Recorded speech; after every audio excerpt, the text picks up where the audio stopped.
All right, Shalom. With the I.S.U.P.K. started out of 1 West, 125th Street, Harlem, New York, under commanding General YAHANNA. Any questions, make sure you type them in. Also, make sure you pay your tithes. 10% of anything you earn goes to the priests and prophets of the Lord, man. That's also in the Bible as well. What else we got? Also, got classes Monday, Tuesday, Wednesday, Thursday, 7 to 9.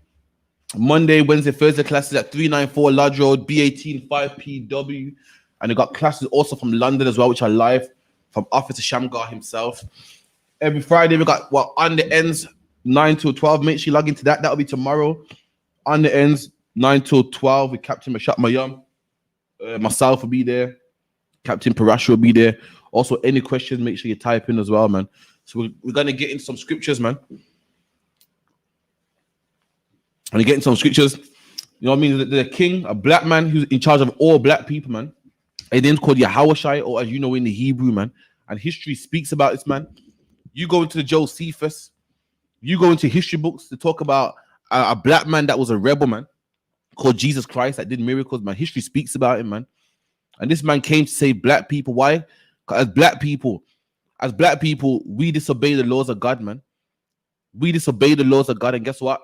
God had a contract with black people, and we broke that contract. And God said, you know what? Forget it. Just like if you got a contract with EE and you don't pay that contract, what happens, man? They cut your minutes off. They cut off your data. They cut off all your texts, man. And the Lord did that to us. Cut us off, man. Threw us out of the land, man. And then guess what? A man called YAHWH gave us a second chance, man. And that's our king. That's who we answer to. A man that didn't sin. You know what I mean? Was a proper leader. He wasn't like these sexual deviant pastors, man. He was real. He was a rebel. He couldn't be bent. Couldn't be bargained with. Came out of the ghettos, man. And gave us a second chance. Died. A man that didn't deserve to die died, man. When we deserve to die. We deserve to die, man. He paid the debt for us. He said, you know what, Lord? Kraft is supposed to die, man. You know what? Kill me instead, man. So you know what? This brother's supposed to die. Kill me instead, man. And he died so every black man can get a second chance, man. And he didn't sin once. He didn't deserve to die, but we did, man. We're going to read about this brother real quick, man. And he's not God, man. Jesus Christ is not God. In the Christian church, they teach you that what? They teach that God and Christ are the same, man, which don't even make sense, man. God and Christ is not the same, man. They use scriptures when it says, me and my Father are one. That does not mean the one person. When it means we are one, it means we think alike, man. We're on one accord. When, like, a football team, there's what, 12 players, but they're one team, man. That's what it means. Meaning Christ does what the Father wants, man. Meaning Christ would never eat pork, man. Christ would never make two gays get married, man. Christ would never murder somebody. Why? Because him and the Father are one. What the Father wants, Christ would do, man. That's what it means, man. When it says me and my Father are one. Let me get that real quick, actually. Any questions? Make sure you type them in real quick, man. Shalom to all the brothers in the chat or sisters in the chat. We're gonna get there real quick. No.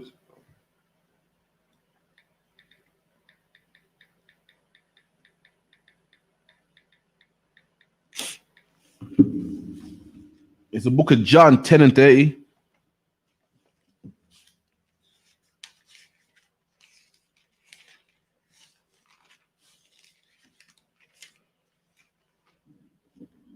The book of John 10 and 30. And it reads, Now YAHWH was not yet come into the town, but was in the place where Martha met him. So like, let me see, this is the right one. No, that's 11 and 1. So luck, yeah. So this is John 10 and 29. My Father, which gave them me, is greater than all. And that's how you know Christ ain't the Father, man. Christ said, my Father. Who's speaking to himself? Who's referring to himself? He's not, man. But the problem is Christians don't understand the Bible, man. If you're a black man and you're going to church, you're reading a book that's written by black people, written for black people, man. And you're reading it in the eyes of the oppressor. Black people are a people that speak poetically, speak in slang and so forth, man. And our oppressor is so literal. Everything he sees, he thinks is literal. And that's why he don't understand the Bible, man. Christ just said, my Father. He didn't say me. He said, my Father, man. So how can he be God, man? My Father, which gave them me, is greater than all. and no man is able to pluck them out of my Father's hand. I and my Father are one. And a Christian will read that and say, yo, you hear that? You hear that? Christian will say, yo, Christ and the Father are one. They're the same people, man. That's not what it means, man. That's not. I'm gonna show you what it means according to the Bible when it says somebody is one. Let me get John 17:9. In the book of John 17:9, Christ is about to die, and Christ is praying for his disciples, man. Why? Because he knows that, like any leader, when you're gone, like a leader, your students look up to you, man. And when you're gone, what happens? They're gonna get shaken, man. They're gonna get weak. And before Christ went, he prayed for his disciples, man. Prayed that the Most High would keep them strong. And this is what Christ said in his prayer, man. And this is John 17:9. I pray for them. I pray not for the world. So again, Christ prayed for his disciples and not the whole world, man. For all the Christians talking about, God loves the whole world, loves everybody. That's not what Christ said right here, man. Christ said, I pray for them and I pray for my disciples and not the whole world, man. Christ didn't pray for the whole wide world, man. He prayed for his disciples right here, man. It's lucky. Let me get there to the point. And this is verse 21. This is verse 20. Neither pray I for these alone, but for them also which believe on me through the word. So Christ said, I'm not just praying for these 9 men. I'm praying for all the brothers that believe on me, man, through the word, man, through this Bible. Verse 21. That they may all be one. And Christ is praying that the 12 disciples become one. Christ is praying that 12 men become one. So does that mean the 12 disciples are going to merge into one person? No, man. It means they all agree on one, man. They all work together, man. And we're the I.S.U.P.K. We're loads of brothers, man. But we're fighting for one cause, man. Look at the United Kingdom. The United Kingdom is about 4 different countries, man, that work for one common goal, man. The United States of America, man, is about 50 other different states, man, that work for one common goal, man. And that's what we are, the I.S.U.P.K. Whether you're in what? In the Netherlands, man, in Birmingham or London or, America, Texas, New York, whatever the case may be, man. We are one. That's what it means to be one, man. But our oppressor is so stiff. He reads the Bible. He don't understand it, man. He feels like, see, Christ and God is one. See, Christ is God, man. Christ is not God, man. Christ is the man that the Lord chose. He's the man that the Most High chose that we must follow, man. Once upon a time, the Lord chose men like what? King David, man. The Lord chose men like Moses. The Lord chose men like Ezekiel, man. And guess what? Now the Lord chose a man called Yahawashi Christ, man, who's greater than all them prophets, man. That they may all be as one, as thou, Father, art in me. So Christ said, I want them to be one, just like how me and you are one, man. And how was Christ and the Most High one? They agreed together, man. Christ follows the orders of the Most High. That's what it means to be one, man. All the disciples followed Peter, man. That's what made them one, man. Them disciples didn't live their own life, man. They lived a life to free black people and to spread this truth through the 4 corners of this earth, man. All throughout the ghettos, man, and all the favelas and all the shanty towns, man. That was their job. That's what it means to be one, man. You know what I mean? So let's go back to Christ, man.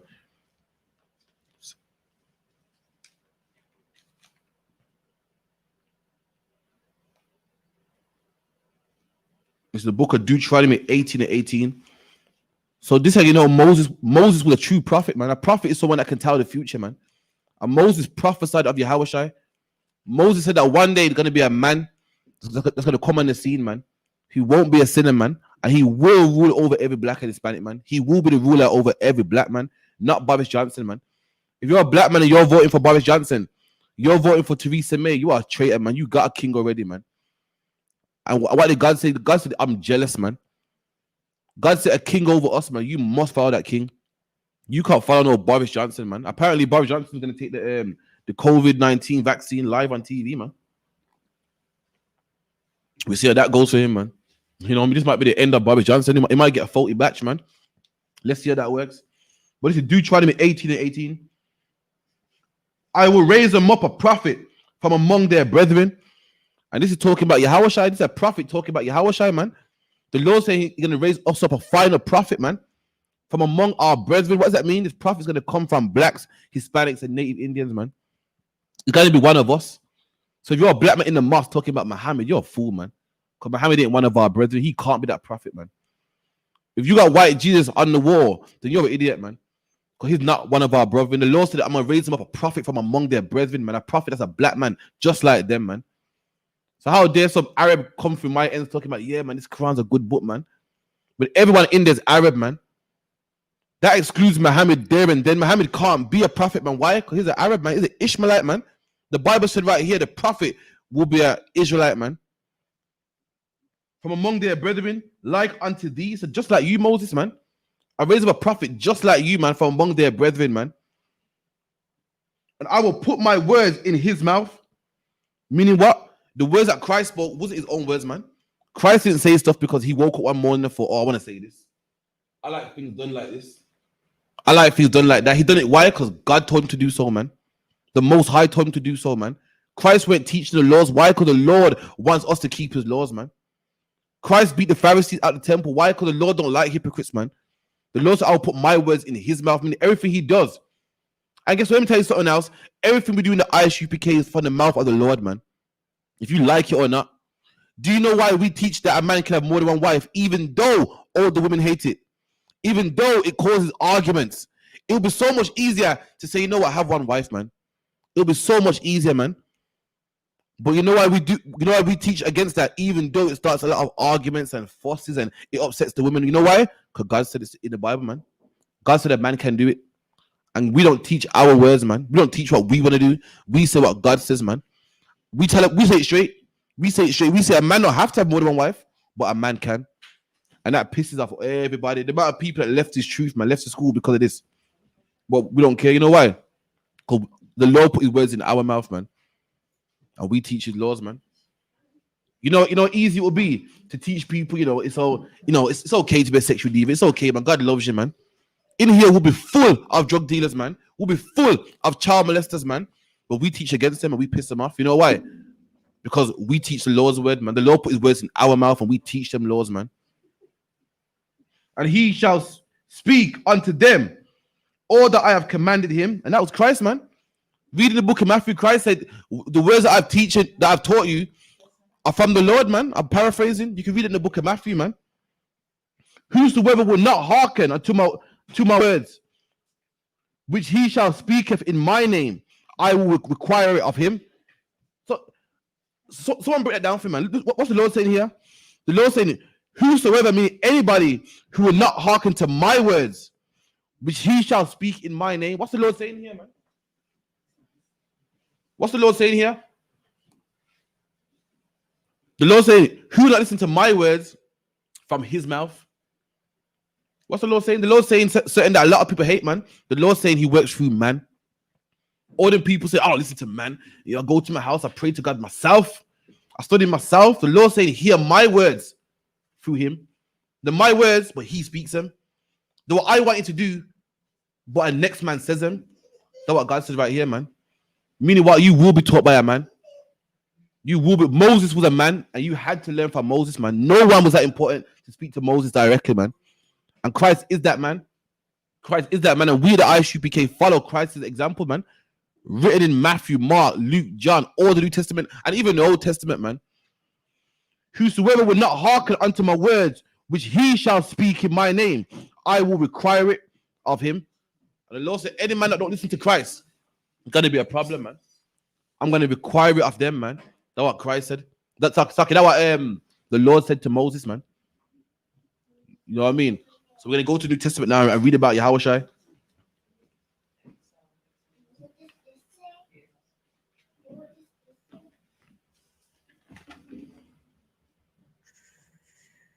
Any question line, make sure you let me know. Raise your hand right.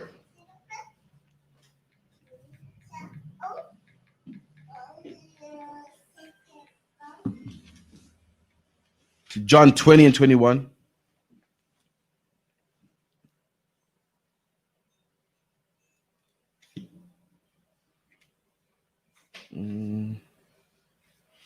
It's like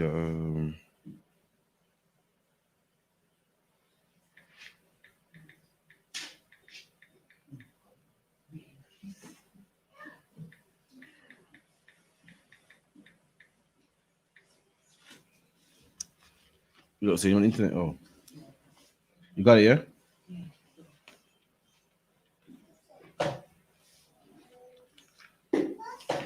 So like it's the book of John 1:29.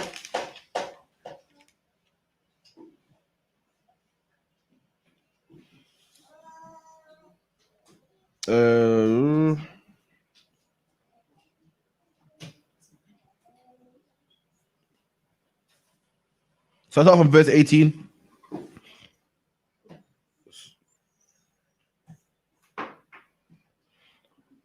Verse 18. Verse 17, John 1:17. For the law was given by Moses, but grace and truth come from Jesus Christ. No man have seen God at any time, only the begotten Son, which is in the bosom of the Father. He have declared him. For Christ said, no man's ever seen God, man. You know what I mean? Just me, who's in the bosom of the Father, man. Your bosom is this, man. Christ saying that he's in the Christ saying that the Most High, Christ is in the heart of the Most High, man. You know what I mean? Meaning when you're in the bosom of somebody, so that means that person cares about you. You know, you hug somebody and in your bosom. That's what it means by Christ in the bosom of the Most High, man. I mean, the Most High sent Christ, man. The Most High loves Christ, man. And that's the man you must follow. That's the man you must follow to get the kingdom, man. So all the fake Israelites talking about, I keep the law, I keep the commandments, but don't believe in Christ. There you go, man. You can't keep the law unless you follow Christ, man. It's impossible. So like verse 19. And this is a record of John, when the Jews sent priests and Levites from Jerusalem to ask him, who art thou? And the priests, the men that ruled at that time, man, the big men at that time, the people that everybody went to, man, for the sacrifices to learn about God, went to Christ. They sent messengers to ask Christ, who are you, man? Why? Because Christ was a guy who was new on the scene with this new doctrine. And everybody was like, who the hell is this guy, man? Who's this guy, man? Let's go ask who he is. Let's go ask him and see if he's that prophet in Deuteronomy 18:18 that Moses spoke about.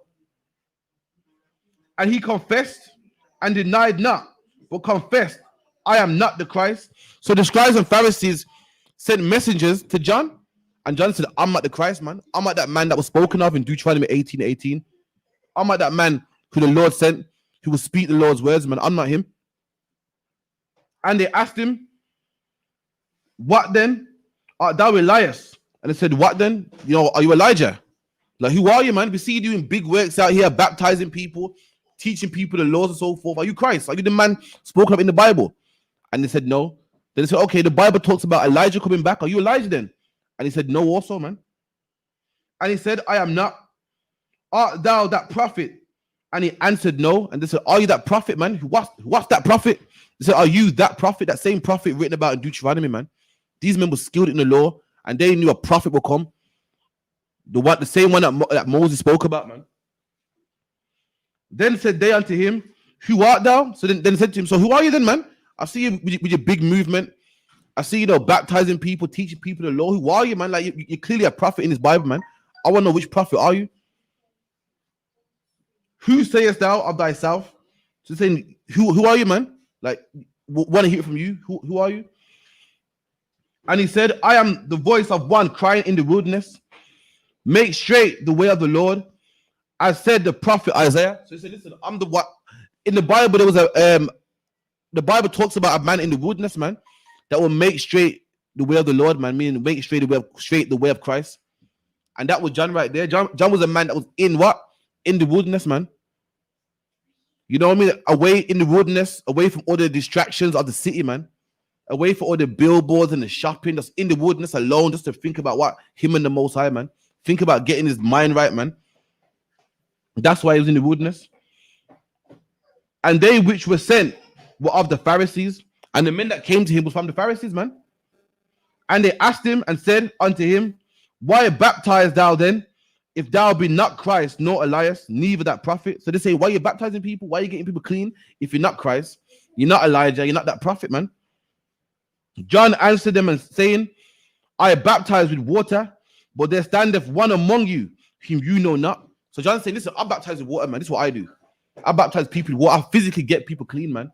But there's one man among you, man. There's one man among you. There's one man amongst all the Jews, man, that you don't even know. He it is who is coming after me is preferred before me. So not only is this man coming after me, he's better than me, man. said he's preferred before me. Preferred means to be better than me. Whose shoe latchet I am not worthy to unloose. And this man's so greater than me, I can't even untie his shoelaces, man. Imagine that. To tie someone's shoelaces is the most degrading, lowest job, man. It's like to be what's some people that take your coat at the door, like that's a low job. And imagine a man is so great, you can't even do that. He's so holy, you can't even do that, man. He's saying Christ is so greater than me, I can't even unloose his shoes, man.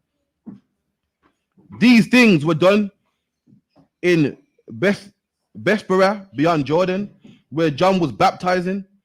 The next day, John seeth YAHANNA coming and saith, behold, the Lamb of God, which taketh away the sin of the world. And the next day, John saw YAHANNA, man, and said, behold, behold. He said, look, man. And he called Christ the Lamb of God, man. You know why he called him the Lamb of God? Because in the Bible, when you sin, there's a sacrifice that you can make, man, to atone for that sin. And that's a lamb. And Christ what? Christ atoned for our sins, man. Christ died for all the murders that we committed, man. Christ died for all the people that we killed. Christ died for all the sins that we did, man. For all the weed that we smoked. For all the tattoos that we have, man. Now I'm to Wab. Christ is like that lamb that takes away sins, man. That's why he referred to Christ as that lamb. Like I said, man, the Bible's full of slang, man. Full of slang. If you read it through the eyes of the white man, you'll think that Christ is actually a lamb with 4 legs, man. It referred to Christ as a lamb. Why? Because a lamb was used to get killed so that you don't get killed, man. And Christ did the same thing. We committed so much sins that guess what? A lamb couldn't atone for our sins or more. All the weed we smoked, the lamb wasn't good enough. All the crack we sold, a lamb wasn't good enough, man. You know what I mean? The law said what? Get a lamb without blemish, man. A lamb with no mange, a lamb with no crooked legs or something. And that would be the sacrifice. And Christ was that lamb with no blemish. Christ was a man that didn't sin. Christ was a man that would never rob nobody, man. And a man that didn't deserve to die, died so we can live, man. Died so we can live. And when you come in the truth, when you go back in the world, it's like you make mockery of Christ's sacrifice, man. That's what you do. This is he of whom I said, after me cometh a man which is preferred before me. I say, this is the man that I'm talking about, man. Remember I told you about a man that's greater than me. This is that guy right here, man. This is YAHANNA right here, man. And guess what? This man that is greatest amongst all black people, guess where he came from, man? He came from the ghettos, man. He came from the slums, man. SHALAM. He came from the slums, man.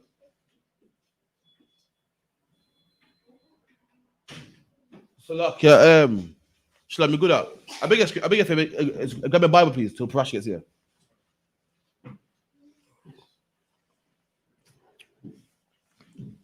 Man, the computer for me. I think someone had a question on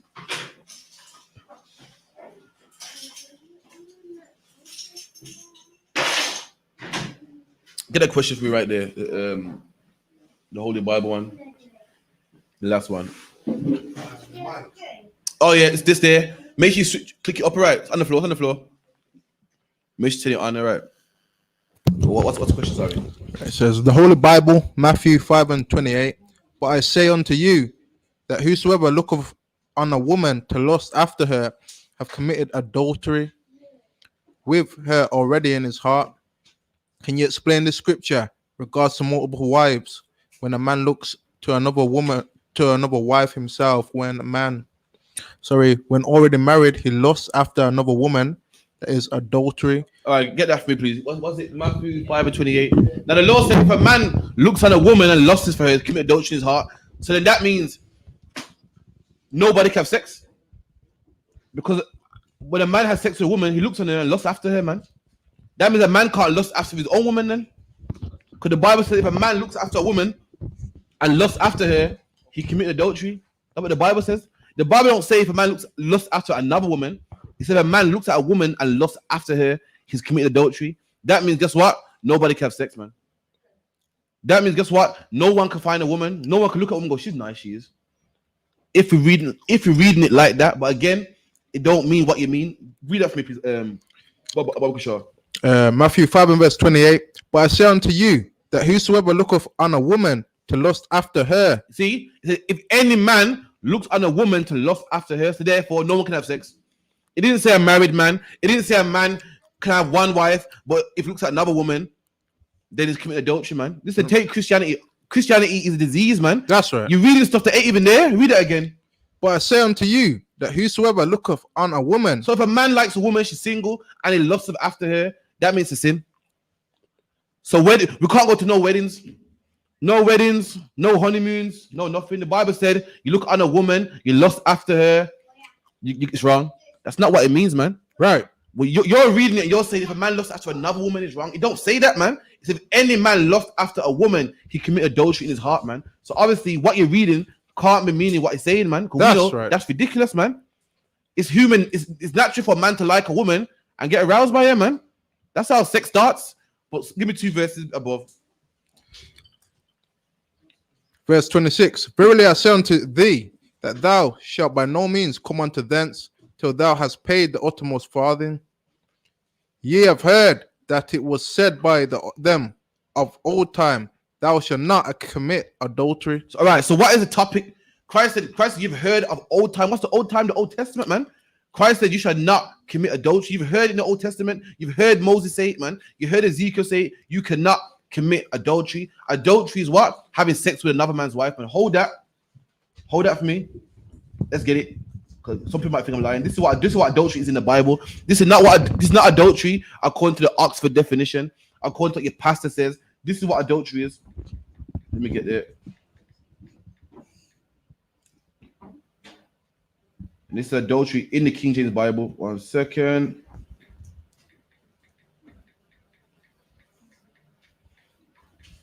Give me Deuteronomy. So it's like a Leviticus 20 and 10. I think that's it. Leviticus 20 and 10. Hold that. So Christ talking about adultery. So before we even go into what Christ is talking about, let's find out what adultery is. Then we can understand what Christ is talking about. Read that for me. Leviticus chapter 20 and verse 10. And the man that committeth adultery with another man's wife. What's adultery? Another man's wife. Read again. And the man that committeth adultery with another man's wife. And what's adultery? Another man's wife. Say there. The man that commits adultery with another man's wife. Adultery is when you have sex with another man's wife, man. That's right. Meaning, this brother got a woman, it's his woman, and another man's liking her, like, she's nice, man.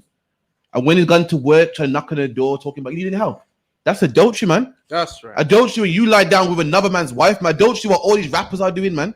Adultery what all these singers are talking about. Adultery when you have sex with another man's wife. Now, if a man has a wife and he finds another woman who's single and has sex with her, then that's not adultery. Right. Adultery is when you have sex with another man's wife. The Bible saying it, the man that commits adultery with another man's wife, that is adultery, man. When you take something that belongs to another man. So go back to Matthew. Matthew chapter 5 and verse 28. But I say unto you that whosoever looketh on a woman. No, back verse above. Verse above. Verse 27. Ye have heard that it was said by them of old time, thou shalt not commit adultery. So Christ said, you heard in the Old Testament, man, that you cannot commit adultery. You can't have sex with no one's wife. Christ said, we know that law, man. And then Christ takes his law higher, man. Adultery is what? Having sex with another man's wife. And Christ said, you know what? Damn that. I'm going to make this law even harder, man. I'm going to take it to a next level, man. That's right. Read on.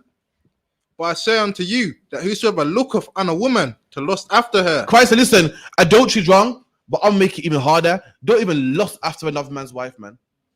Back, because some men thought they're righteous. Oh, I like her, lust after her, but I had sex with her. Christ said, even just a lust after her is wrong, man. Christ taught us the spirit of the Lord, man. He had brothers thinking, yeah, but I ain't rob him. I think about it. You know, I like his car. I wish I had his car, but I don't rob him, though. Christ said, listen, to even hate your brother in your mind, that's sin already, man. Right. Just to think about it, man. That's what Christ's talking about, man. Christ to lust after a woman. What is the context here? Adultery, man. That's right. So when he was lust after a woman, what kind of woman is he talking about? A married woman? A taken woman? A woman with a man already? That's what he's talking about, man. Lust is not. It's normal to lust after your own wife, man. It's okay to people hear the word lust and think, oh my God, lust is, it's synonymous with sin. Listen, is it wrong to lust after a piece of cake? Is it wrong to lust after a sandwich? Is it wrong to lust after something that's mine? No, it's not, man. Right. When it's talking about lust, it's talking about lusting after something that belongs to somebody else, man. That's right. You can lust after any single woman you want. You're in a club and you say a woman you like, your iron hair, she's nice, man. You can lust after all you want, man. Talk to her, get a number, talk to her all you want. But guess what? Don't lust after my wife, though, man. That's right. Don't talk to my wife. Don't get my wife's number and try to slide in her DMs. You see a woman you like on Instagram, listen, and she's single, as long as you're not a creep and stalking her and she's feeling you back, you can talk. Stop, get that out, please. Man can do whatever you want, man. That's what it means by if any man lust after a woman, lust after a taken woman, man. Christ taught brotherhood. And I'm not sure, I don't know about you, but it's very unbrotherly lust after my wife. Imagine that, me and you're supposed to be brothers, man. And you're like, your craft wife. Nice. Nah, man. That's unbrotherly, man. Keep it in. That whosoever looketh on a woman to lust after her have committed adultery with her already. And Christ said, listen, you think that having sex with this woman is committing adultery? Listen, just wanting to have sex with her, that's bad enough already, man. That's right. That's bad enough already, man. Christ taught the spirit of the law, man. Yeah, these Pharisees thinking, well, I have sex with her, so I'm cool, man. Christ said, nah, this is bad, man. You want to, man. So what do you do for girls? What do you do for girls pretty, man? And she got a man, but she's good looking under eye, man. What do? You don't want to break this law here, man. What do you do, man? What do you do if you go to? What do you do if you go to your cousin's? What do you do if you go to your cousin's house, yeah, and he's not there, and his wife's there, but she's pretty? What do you do, man? Just look away, man. Leave her alone. Don't stupid. Don't make her think. What's wrong with him, man? But just keep it cool and cordial. You're right, sis. Yeah, I'm gone, man. Don't look at this guy, huh? It's dumb, man. Just keep it cool, man. You're right, sis. Okay, all right. What? He's not here. I'll be back later. Okay, boom. Turn away. Don't just turn away, and then call the brother as well. Let him know I went to your house. You went there. Right. What happened? Satan will plant a seed in his mind, saying, "Oh, you went to my house. He didn't tell me that. I wonder if he's trying to let him know, man. Say I called. I went down there, but you weren't there. Yeah, your wife told me. Let him know, man. Let him know. Listen, ain't no secrets getting kept behind, man. Right. Because Satan will worm into your mind. So he came to my house, and I went there, and didn't tell me. And before you know it, now Satan is in your mind. So that's how you deal with it, man. You know what I mean? But if that answers your questions, give me a 1 or a con, man. That's what Christ meant about lusting over a woman. The whole context was what? Adultery. So, like I said, Mike, I was gonna make static after. We're not talking like it. All right, cool. Give me John again. Give me John. John. First John. John chapter 1.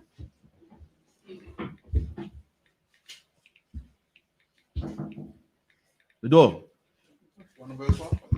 No. Give me John and 46. Give me verse 45 actually.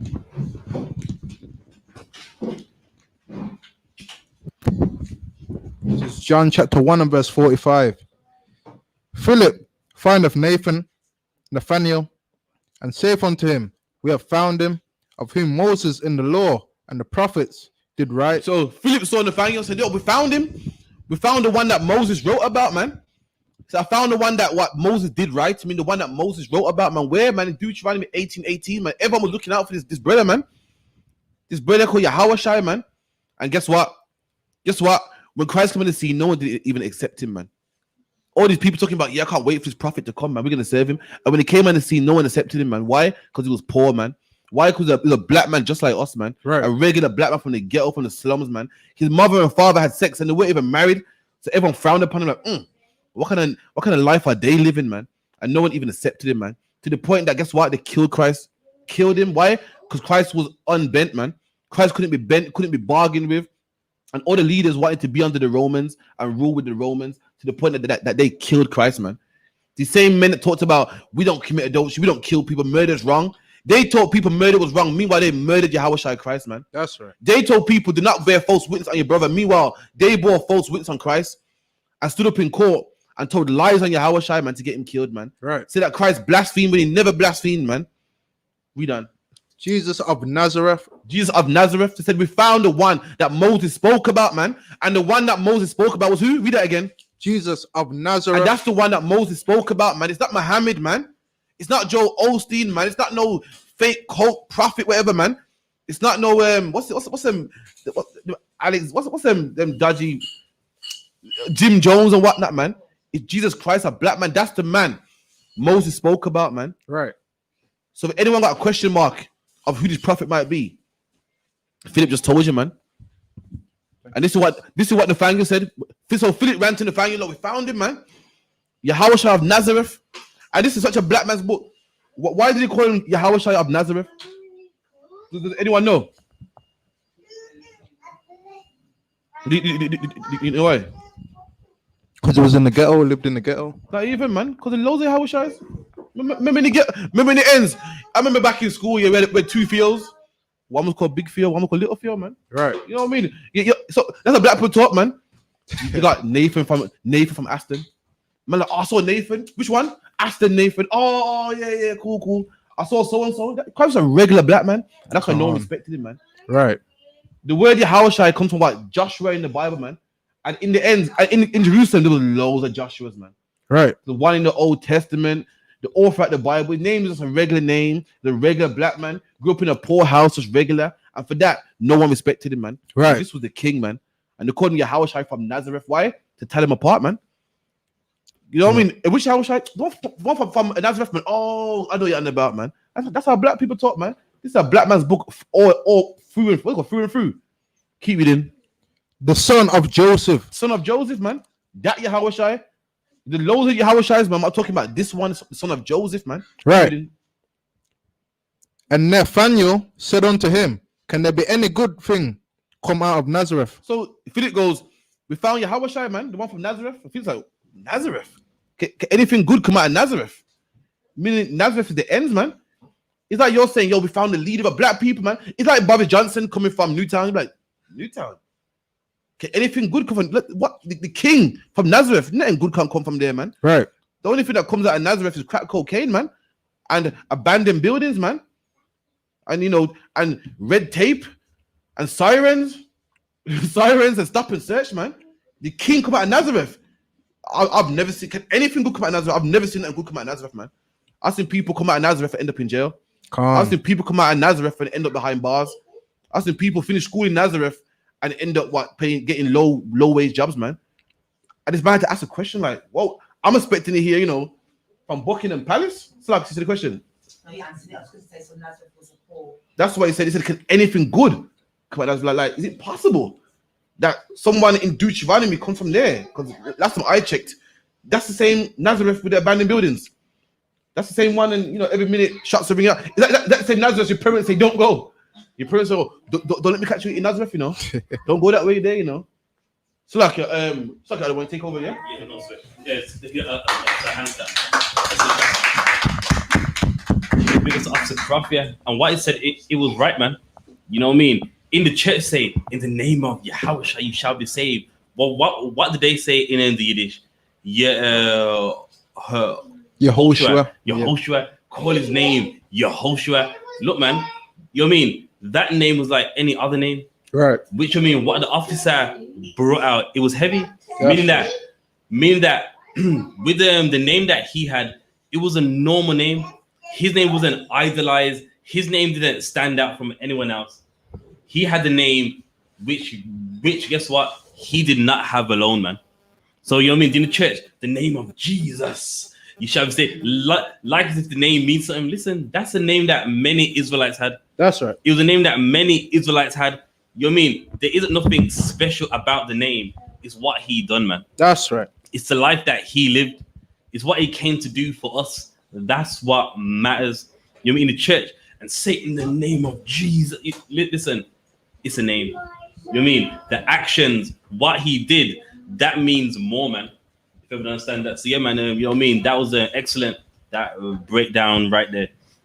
So now we're going to get into the boxing match on the weekend. What was it? Mike Tyson versus Roy Jones, man. Right. And now here's the thing that we don't understand. You know what I mean? Because of how oppressed we are, we look at like as if a boxing match, it can redeem us, man. We look at sports like as if it's the answer. And let me explain something, man. The white man, he's winning every day. You know what I mean? A black man in sports, he might win one night. But guess what? Our oppressor, he's winning every day, man. That's right. You mean even if in sports a black man beats, say, so-called were all right, man, guess what? He's winning in life, man. That's And that's right. something we need to understand that, listen, sports is entertaining, but guess what? Ain't no salvation in sports, man. Mike Tyson, Roy Jones, if you watched it, is it a sin? No. If you enjoyed it, is it a sin? No. But just know this, man. You know what I mean? There ain't no answers in that, man. That's right. You know what I mean? Remember this, they're not in here. You know what I mean? If you like it for what it is, that's fine. But you don't go looking for them for answers. Right. Why? Because Roy Jones ain't got the answers. Mike Tyson, he definitely has not got any answers, man. That's right. He's a weed head, man. You know what I mean? He's got his own weed farm, if I'm correct. Yeah, he basically he owns his own weed farm and he smokes every day. In like an interview, he says, listen, I'm high all the time. You know what I mean? Every day. So he definitely has not got the answers, man. So we're gonna get into some articles first, then into the scripture breakdown as well. Let me grab that. It's okay. I'll send you on WhatsApp the articles. Oh, your phone's dead. Shit. All right, no sweat. So I can do. All right then. It's right here. So okay, now with the word support, I got the etymology of it right here. Sport. To take pleasure, to amuse oneself. So now with the etymology, there's a little more. So now this is the etymology. It's meaning where the word originates from. Of course, in a dictionary, you will find, you know what I mean, another definition. But this is the root word of the word sports. Read on. Oh.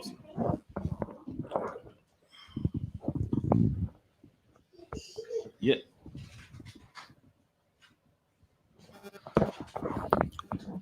From Old French, disporter, to divert, amuse, to divert. And that's what sports mean. It means to divert. Meaning, if your mind is on one thing, the sports will divert your mind onto something else. Right. That is what the etymology is, not a definition in a dictionary. If you get the etymology of the word sports, it means to divert one, man. So meaning in your life, you know, you're thinking about this, you do those sports, and now you're diverted on something else. And that's something that blacks and Hispanics, we gotta be mindful of, man. Yes, you know what I mean, we watch something and we like it, but never let it divert you, man. That's right. You can't let it take your mind from the reality, man. You know what I mean? It was entertaining, watch it, but never let it do what it's meant to do. And that is to divert you, man. That is to divert you. Why? Because at the same time that boxing match is happening, there's someone dying, man. Right. There's someone being robbed. There's someone that's going through something, man. And that's something we gotta understand. Let me get the second article for you. So now we're gonna get into that. The same way we do sports right now, it's ancient. So I'm gonna give you a bit of a backdrop. When the land of Jerusalem fell, basically with the gold that we had with the Romans, they basically took the wealth that we had and they built an arena. So meaning, if you go to Rome right now, with that ancient arena you see, it was the gold of us that basically made that arena that like they have even till this day. Come on. So we're gonna get into that in one article, then we'll take it from there. It's like it. Yeah, it's just from the top.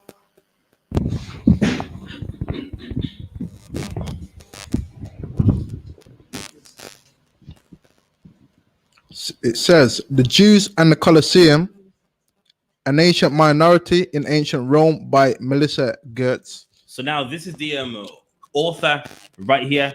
So now she's letting you know about with the arena, it was the Israelites that had a part in it. That's right. But we're going to find out how it happened and what happened. Read on. When you think of Rome, the first thing that probably comes to your mind is the Grand Roman Empire. Ruthless conquerors and warring gladiators. The Roman Colosseum is the most influential, representative, and important symbol of this era. All right, so now with that arena they had, that represents them, the Rome, the warriors, the war. But though, in this article right here, they're gonna give you some insight on this arena that Rome has, which is world renowned, man. If you talk about ancient Italy, what do people talk about? The ancient arenas, man. Right. The gladiators, the war. Read on. Formerly called the Flavian Amphitheater, it was commissioned in 72 CE by Emperor Vespasian of the Flavian dynasty. After only 8 years of construction, it was officially opened by Vespasian's son Titus in 80 CE. So now it took 8 years to make this arena right here. And also, you know, for those of you that read from Babylon to Timbuktu, these are the same Roman emperors that ransacked Jerusalem. So now, once they done that, from the finances that remained, they built this arena in Rome. Read Right. on. Our very energetic tour guide, Marco Misano, told us that one theory behind the popular name of Colosseo was a reference. It's like no to us. But I'll skip to the part where it lets you know that it was the gold of the Jews that built this arena.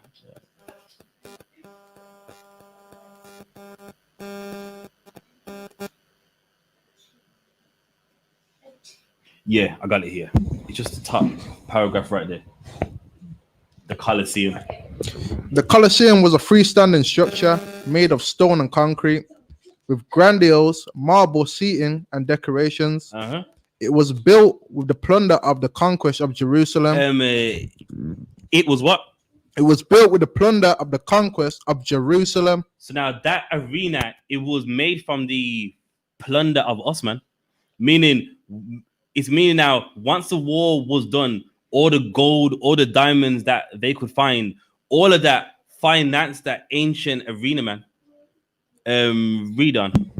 In 70 CE, are primarily built by the Jewish slaves brought back from Jerusalem. And guess what?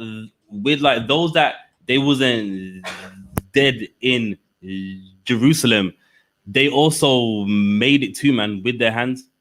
And guess what? In this arena, who done all the fighting? We did, man. Right. So when you see us doing like, you know, everything now, the boxing, MMA, it's nothing new. Right. We've had a history of doing these things. It's nothing new. And guess what? It doesn't benefit us at all, man. Now, am I saying if you do these things, it's wrong? No. But when you have the mindset that this is going to make you someone wonderful, it's not, man. That's right. You serving the Lord, that's going to make anyone great. Right. Not becoming a champion. Why? Because one day you're going to get old. One day you can't fight no more. Right. And then you know what's going to happen? Everyone's going to forget about you, man. That's right. Look at history. Some of the best. Look now. Everyone's like, oh, he's old, man. Mike Tyson, he's old, man. You know what I mean? I'm not knocking him, but their performance weren't great, man. Right. But guess what? When he was younger, everyone reverenced him. And now no one even cares, man. That's right. Roy Jones, in his younger days, he was great, man. He was fast. And now he's old, man. Right. And then guess what? You know what I mean? All the people that got rich off them, they don't even care about them at all, man. That's right. That's why, you know what I mean? I'm not saying you can't like these things, but you know that, guess what? The real strength comes from the Lord, man. That's it comes from the God of Israel. Read on. In total, there are around 80 art entrances and enough room for 55,000 spectators. And imagine that, man. All the people watching the gladiators fight. And guess what? we were those gladiators, man. Right. We were the people risking our lives in those arenas, man, making Rome happy, just like today, man. We were in that boxing ring, making everyone happy, man. Right. Making everyone have a good night out.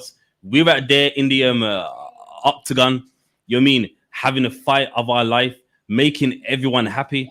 And guess what? We even did it in ancient Rome, man. Right. We done it in ancient Rome, making the emperor happy, making all the fans happy while we're dying, man. Reader. Very similar to the large sports stadiums of today. And there you go. So even they're saying it that with the ancient arena right there, it just matches the ones like today, man. It matches the ones like you see right now, where they're fighting in there, risking their life just to entertain the people in that arena, man. It's like I got one last article, and I'll get that. So online, someone might be thinking, well, it was not us. So I'm gonna get this one. Let me get a specific section.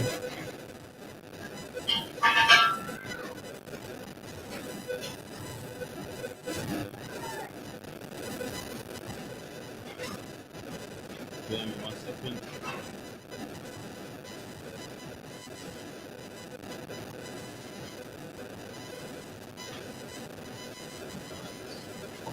It's gonna upload. Spare me 1 second.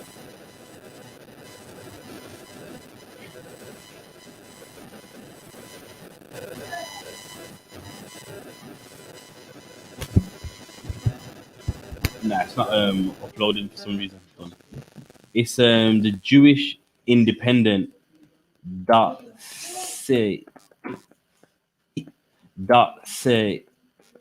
EA a dash a forward dash a I must be. Yeah. So basically, what we're gonna get into next is gonna let you know that it was us in those ancient times. In those, you mean we were the ancient gladiators, man. We were the ones risking our lives, fighting the bears, the lion. You know what I mean, and just doing anything what they wanted, man. So we're gonna get into that in a moment. Then we're gonna get into the Bible as well, and show you that as much as you may like it, just know one thing: this doesn't mean anything, man. That's right. You mean all of them that you see, it doesn't mean nothing. Because why? Although they risk their life, it doesn't help black people, man. Right. Although you watch and go, you know what I mean, that black man, he's great. You know what I mean, there's something we need to understand in life. We are not winning, man. You may win a boxing match, but in life, we are not winning. And from as long as we always divert and think, you know, we divert onto something else, we will never find the answer that we really need, man. That's right. We'll never find the answer that we are supposed to get. Read that for me. A Jewish gladiator. So now, you know what I mean, again, this is another article here, and it lets you know that this is a Jewish gladiator. So now, if you notice, it has a question mark on the end, meaning that they're surprised.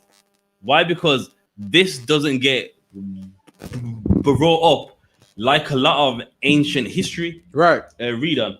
A painting from Pompeii showing gladiators fighting. It is housed in the National Archaeology Museum in Naples. So now, Naples, that is in Italy. And now there's an ancient depiction they have, but they're going to let you know that this depiction is of an who? Israelite man. Right. Of a Jew. Reader. Among the famous finds of Pompeii is the helmet of an apparently Jewish gladiator. So now on the her helmet he had, we'll read it, but it had a menorah on it, and they were shocked like what, like it was the Jews that fought in these arenas. And yes, so meaning it's something that people don't discuss as much.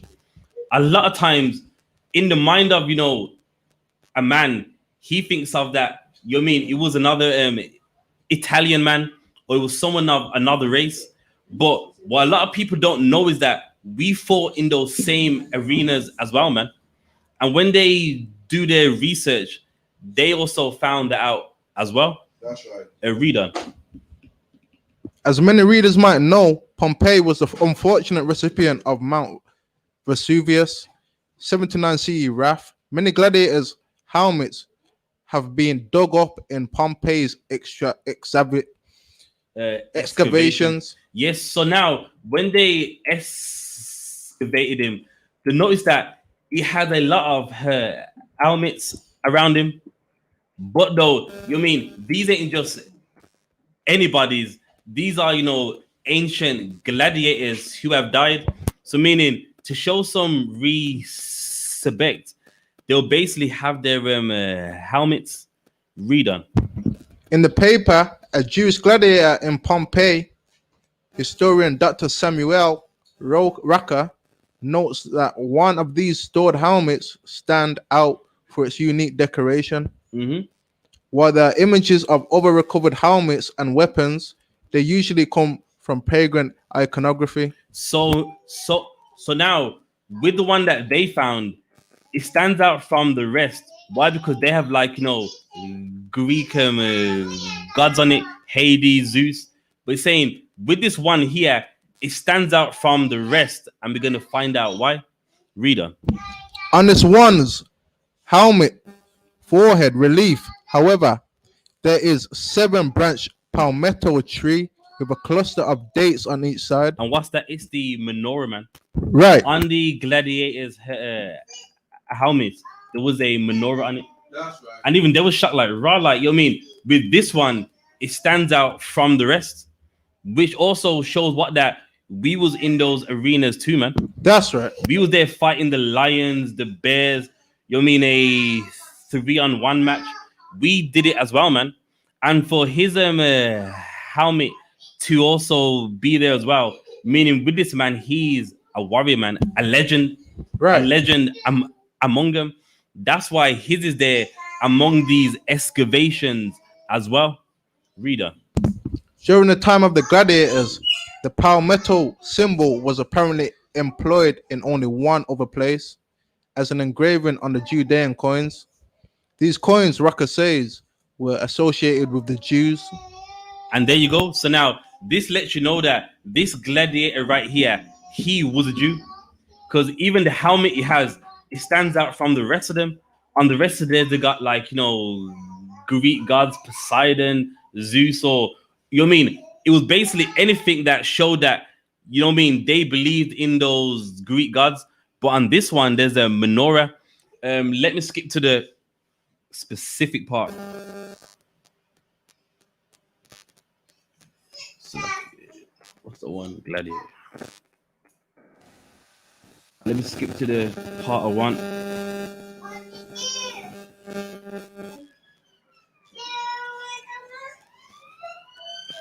Second.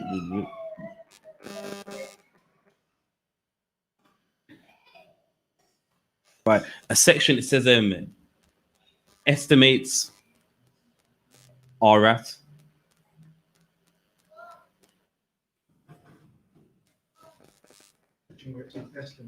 Yeah, estimates that are.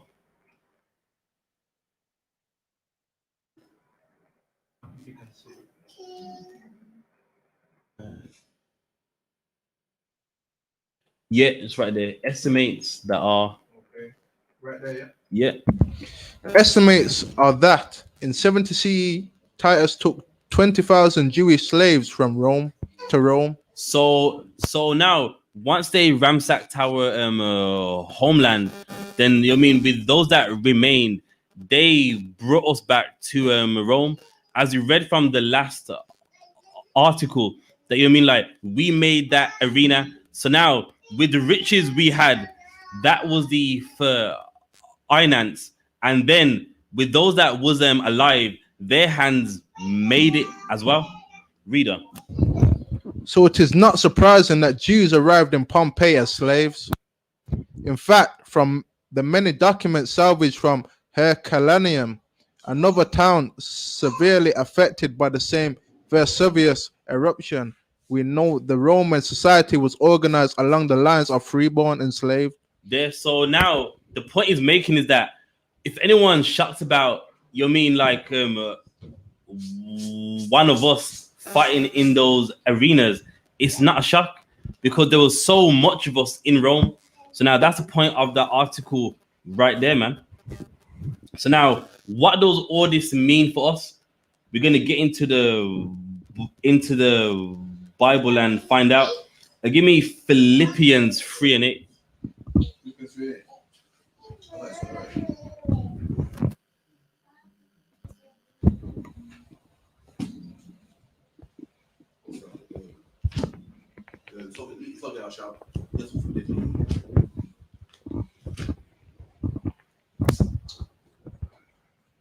No, it's okay. One stretch. Hopefully, one stretch.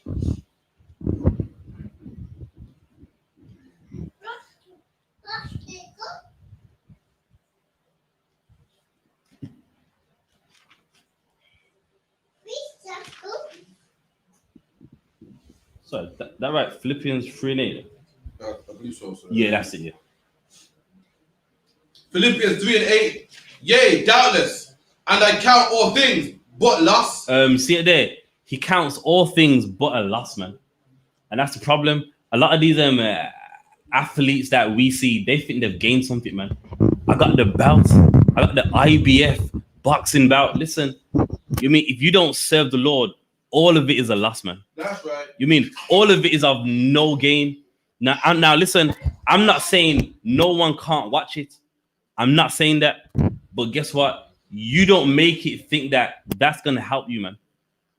You don't look up to them like as if they can lead you because they can't, man. That's right. You know what I mean? One thing we don't lack is athletes. We got lots of athletes and none of them can help us, man. Right. The I.S.U.P.K, only we can help you, man. That's right. You know what I mean? And it shocks me. You would look up to someone that hits a bag, man. What advice? Listen, I'm not saying it's dumb, but what advice in your life can an individual let you have? All it does is hit a punching bag, man. Right. How are you expecting anything wise of him when he's a boxer? All it does is punch a bag, jab, you know what I mean? Jab, cross, uppercut, move to the right. And then we look up to them as like they got the answers and they haven't, man. And let me tell you something. If you don't serve Christ, all you have, it will be a loss, man. That's right. All what you have, it's a loss. Why? Because you don't have what you need, man. When you serve the Lord, you have what you need, man, not what you want.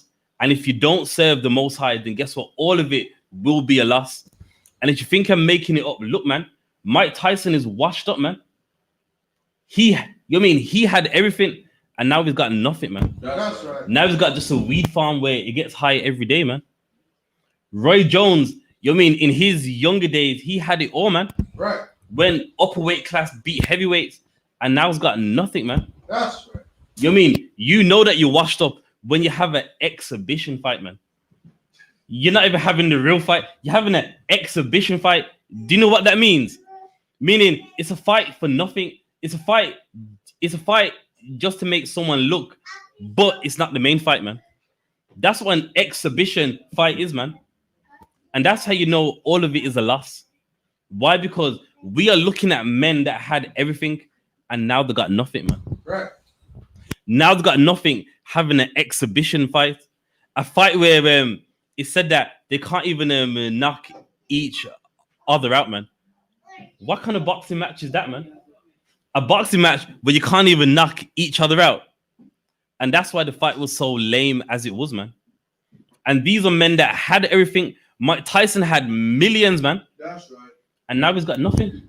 Roy Jones had millions, and now they're reduced to an exhibition fight, man. Right. Reader. Yea, doubtless, and I count all things but loss for the excellency of the knowledge of Jesus Christ. And then, man, everything is a loss. But guess what? If you gain the Lord, then guess what? You've gained something, man. That's You gain the knowledge in this book. That is a real gain, man. All what the world has to offer, it's a loss, man. People getting hurt for a piece of gold. Getting your head bust in the ring for a belt, gold, and the leather on the sides. All that is a loss, man. Right. And you're looking at men that had it, and look, where are they now? One's heavily on weed, and one is a has-been, man. Right. In his mind, think he's got it still, man. Roy Jones ain't fast anymore, man. He was fast. He had speed. You don't have it now. That's right. And what should that make us know? That with the life that we have, it belongs to God, man. Right. It belongs to the Lord. Why? Because you're looking at athletes that had it and they ain't got it no more, man. They made millions and haven't got a penny, man. You know what I mean? I'm going to tell you something. When you see a boxing match like that, do you know what that really means? I need money, man. Right. That's what it means. It don't mean I'm doing it for the love of boxing. I'm doing it. I just love it so much. Listen, man, that means bankruptcy, man. That means debt. A bailiff. You know what I mean? That's what them things mean. Mike Tyson. And then I'm not making it up. If you can look it online. He has his own weed farm and he smokes every day. You mean I'm not making it up? It's online. Slacky says. It just goes to show rich or poor, you can't escape this. That's right, man. You know what I mean? And what he said was heavy, man. You're rich or you're poor. The curses of the Lord, they're coming, man. You can't escape them. Mike Tyson had millions, man. You know what I mean? Even though I'm speaking against him, I have his book. And you know what I mean? So please, you know what I mean? Don't knock me. You know what I mean? I've got his book. You know what I mean? It's like, and in his book, he had millions. You know what I mean? He was so rich. You know what I mean? He's handing money out, man. Made people have cars, chains. You know what I mean? He didn't care.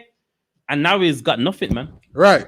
Why? Because he didn't have the knowledge of Jesus Christ, man. That's right. He didn't have the knowledge of the Lord. And if you don't have the knowledge of the Lord, all of it will be a loss. That's right. All of it will amount to nothing, man. Right. Read on. For whom I have suffered the loss of all things. And guess what? When we serve Yahawashi, you know what I mean? Guess what? We're willing to lose anything. That's right. And let me tell you something. You know what I mean? In the world, they had it all and they lost it anyway, man. In the world, they had lots and now they got nothing. So now, what should these men have done? Lost it to begin with, man. That's right. And if they would have served Christ, they would have had many things, man. That's right. And that's something we need to understand. You know what I mean? It's like we believe to get rich, we gotta become some athletes. We gotta do boxing, MMA, kickboxing. You know what I mean? What's some other ones? The Olympics. And let me tell you something. If you don't serve the Lord, you are never going to gain, man. That's right. You may be rich for 6 years, 10 years, but eventually you are going to lose it, man. And it's not just Mike Tyson and just Roy Jones. It's many athletes, loads of them. What's some other ones? I.S.U.P.K. You know what I mean? He was rich in the 1990s, man. And now he's broke, man. Right. He's broke. What's some other ones? Evander Holyfield. Bankrupt, man. Riddick Bowe, Holyfield. What's some other ones? Bernard Hopkins, man. Broke. And guess what? It's not a coincidence. All of them have the same thing. They wasn't serving the God of Israel, man. That's right. That's the problem. Bernard Hopkins, Roy Jones, Mike Tyson, Riddick Bowe, Evander Holyfield. What's some other ones, man? Zabja Uda. Broke, man. You know what I mean? When you see someone doing an interview on DJ Vlad, that's broke, man. That's right. It's broke. You know what I mean? It's like you don't want to say it, but you're saying it. Right. And then it's funny when like the interview's done. Yeah, man. So yeah, man. I've got my book, The Life of Zab Judah, man. From the rough times to the excellency. You know what I mean? It's on Amazon. You know what I mean? You can buy on Amazon, eBay. Listen, man. I'm gonna tell you something. He didn't want to do that interview. Right. He didn't want to talk to some Russian for 1 hour. But guess what? He had to do it to promote that book, man. That's right. He had to do it, man. All them do it, man. Riddick Bowe. Yeah, because I was boxing hard. And if you buy my book, What's the other one? It's the Amazon audio book, meaning you don't have to read the book. You can actually buy the book, and they are saying the words in the book. You know what I mean? They cover every area, man. Right. They're trying to make money anyhow. It's lucky, brother. So okay, when you see them on dancing on ice, that's when Yeah, you know they're washed up. That's bankrupt. Dancing with the cigars. Or celebrity, brother. Or Celebrity. I'm a celebrity. Get me out of here. I'm a celebrity. Get me out of here. That's the rough run, man. He was on that the footballer Ian Wright. God. Bankruptcy. You know what I mean? When you see them doing shows like that, that's a cry for help, man. And why? Because they didn't serve the Lord. They wasn't willing to lose it all for the Lord. So guess what? The Lord made them lose it, man. Right. You didn't want to do it for your God. God makes sure you never have it. And it's in the Bible. And to give it a verse about he that tries to save his life, he shall lose his life. That's in the Bible. If you try to save your life, you are going to lose it, man. Mike Tyson, Roy Jones, I'm just using them as examples from the boxing match on the weekend. But these are men that tried to save their life, and guess what? They've lost it, man. That's right. When you have an exhibition match, you've lost it, man. You mean a fight where you can't even hurt each other? You mean you've lost it, man. Right. You mean read that, Bible Kushal. Matthew 16:25. For whosoever will save his life shall lose it. And there you go. You mean we are talking about men. They tried to save their life. They tried to do it, man. I mean, they thought they could save their life, and guess what? With YAHANNA, our King, he said, if you try to save your life, you are going to lose your life, man. Right. And what you saw of those two athletes on the weekend is men that lost their life, man. They had it, man, millions. They had all the belts, and now they got no belts, man. That's right. They ain't got no IBF heavyweight belt, man. They ain't got no USDA heavyweight belt. They've got nothing, man. Right. They've lost their life. Why? Because they gave their life for a belt, man. Imagine that, a belt, a piece of gold, and the leather on the sides, man. Risking your health for a belt. Risking your life for some leather. And guess what? God makes sure you lose a life. You wanted to risk your life for a belt. Now you got no belts, man. Right. So like I like what Commander Yohanna said. He goes, these are brothers that paid pennies. To us, it's rich because we're poor. Paid pennies, and white men watch them and say, oh, you idiot, man. Why didn't you duck in time, man? Why didn't you put the left jab and the right jab, man? And we're just naked in the ring with boxer shorts on. The whole world is spectating like, oh, man, if only he ducked earlier, man. That's not a life we're living, man. We think it is. Why? Because they get paid well. But the people that sorted the fight, That's right, got it together, make way more than they do. That's why they're able to break them off. Like, you pay the man. Like, your employer gets paid more than you, hence why he pays you. So we feel like they're getting paid big because they get paid millions. Meanwhile, the man that organized the fight got way more, and he breaks them in pieces. Right. That's right, man. It's like, Basically, you can't be in the truth and be famous, basically. Is that right? no. Okay. The point is, you're trying to maintain the life that you have. So now, for argument's sake, just say there's someone in the world rich. If they're in here, then they are not attempting to save their life. You mean they're helping the truth, serving the Lord. But now it's talking about, imagine this now. I'm saying to you, listen, you need to be in here. And now, you mean you have your life, you're rich, and now you reject what I'm saying because you want to save your life. You're like, listen, I'm not coming in here. I got money to make. I got this to do. You're trying to save your life. Well, like, couldn't you do both? Is it impossible to do both, you think? As a boxer, no, it is impossible.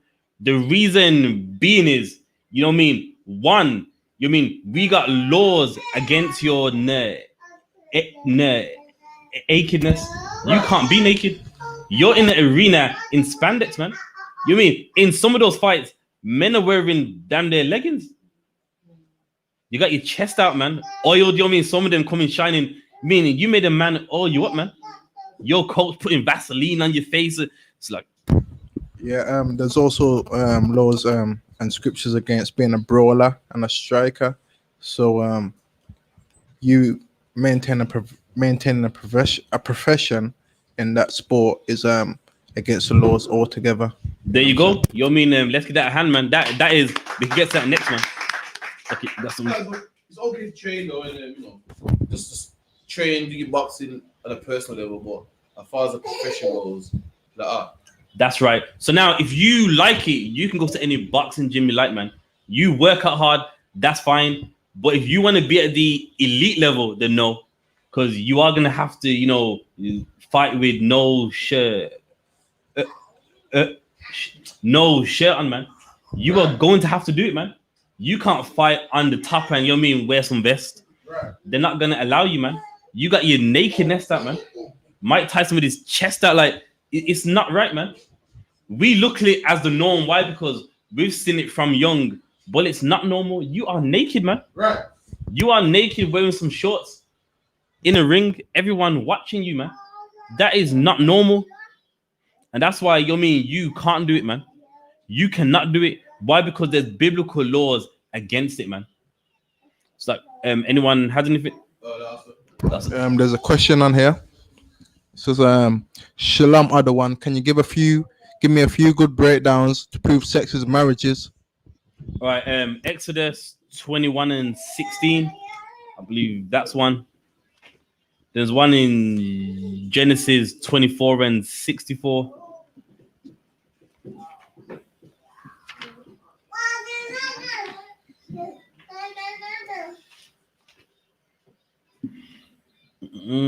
No, Exodus, I believe it's 21 or 22. Genesis 24, 67. All right, let's get Genesis 24 and 60. Well, we'll start at 64 just to set the scene. All right, all right, it's not freezing over here, so I would recommend that you refresh so that you saw something out on your end. Right. All right, let's get that. Genesis chapter 24 and verse 64. And Rebekah lifted up her eyes, and when she saw Isaac, she lifted off the camel. She lighted off the camel. So now she saw Isaac right here, and she must have liked him, meaning, is that him? And she lighted off the camel she was on. So meaning that she just jumped off, man. Right. Read on. And Rebekah, 65. For she had said unto the servant, what man is this that walketh in the field to meet us? There, so that means she liked him, and she's like, what's this man here, man? Basically, in an easy way to break it down, who is this man? Read on. And the servant has said, it is my master. Therefore, she took a veil and covered herself. So now, when the servant explained that this man, he is my master, she took a veil and she wrapped it around herself. Read on. And the servant told Isaac all the things that he had done. And Isaac brought her into his mother Sarah's tent. So now, with this woman, he brought her into his mom's tent. Read on. And took Rebekah, and she became his wife. And she became what? And she became his wife. So now he brought her in the tent, and she became his wife. Now, you know what I mean? I don't want to be rude in here, but we're men in here. He didn't take it in the tent and just sing to her. He didn't bring it in the tent and do whatever. 9 times out of 10, what did he do in that tent, man? Have sex. And with that sex, she became his wife. Right. So that's one scripture. Let's get Exodus 22 and 16. Exodus chapter 22 and verse 16. And if a man entice a maid. So now, if a man entice a maid is a woman that is young, man. So now he entices her, he's gone up to her, whispering in her ear, showing off the gold, doing whatever, whatever someone would do, man, Lie saying that, that's his car and it's not, Whatever gets the job done, he enticed her, he made her like him by, by whatever device he did. Read on. That is not betrothed. That is not betrothed, meaning She don't belong to nobody else. She's not down the line meant to be the wife of another man. Read on. And lie with her. And lie with her, meaning what? Has sex with her. Read on. He shall surely endow her to be his wife. And he shall make her his wife, man. So meaning now that he's had sex with her, now he has to see her dad. But regardless of that, that is his wife, man. Right. So yeah, you know what I mean? Really, he's meant to see the dad from the beginning, but he did not. He enticed her like, look, man, you know what I mean? All this gold, man. You sleep with me, it's yours, man. You know what I mean? Look, man, I look after all the kids. Look at this gold, man. I'm not lacking, you know what I mean? He enticed that. He done whatever he did. He slept with her, and it's his wife. But guess what? Now he has to see that father, man. You know what I mean? Any more Deuteronomy?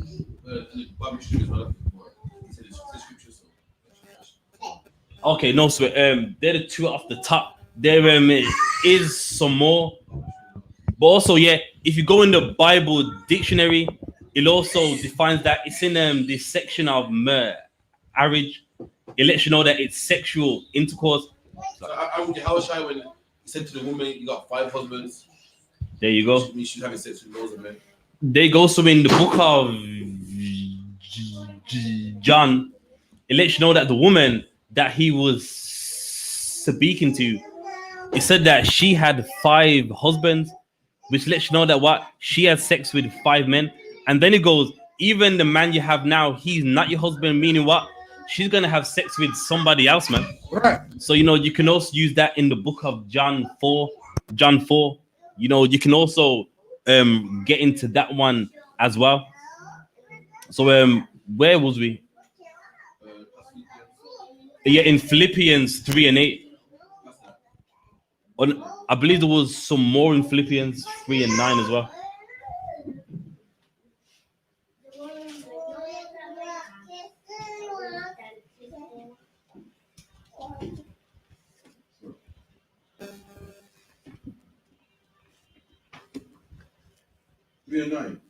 Con.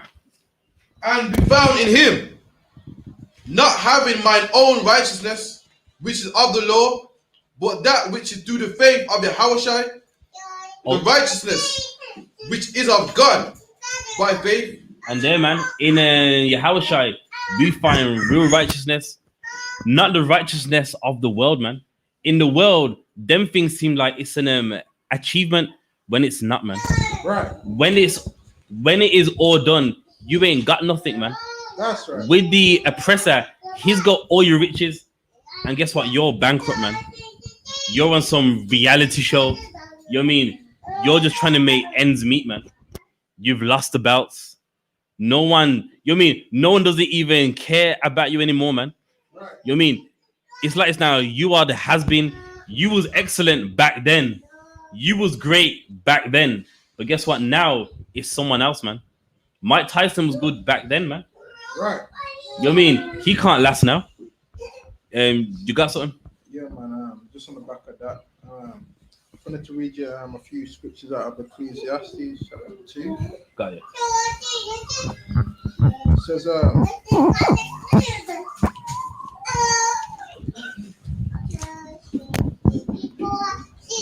It says, I said in mine heart. So it's talking about Solomon, innit? Solomon read Ecclesiastes. Yeah. Read on.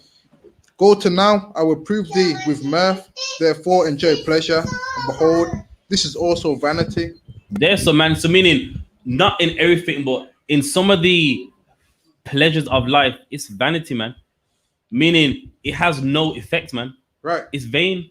And you know what I mean? Now look at them, man. They had the millions and it was all vanity, man. That's why they're having an exhibition fight, man. Right. You know what I mean? I'm not knocking them, but they wasn't in their best shape neither, man. Right. But you know what I mean? They need to do it just to have some vanity, man. You know what I mean? It just to have something in the bank. Right. And let me tell you something, all of it becomes worthless, man. Right. We are talking about men that had millions, man, for years, and now are reduced to an exhibition fight. Right. All of those pleasures these men had at one point in their life is all vanity. Read on. I said of laughter, it is mad, and of mirth, what doeth it? I sought in mine heart to give myself unto wine, yet acquainting mine heart with wisdom, and to lay hold of folly, till I might see what was the good for the sons of men. And there you go, man. So now, of course, in like his time, he wanted to find out these things, like, you know, with all this wine, all of this joy, what can it do? And let me tell you something. Even he knew, man.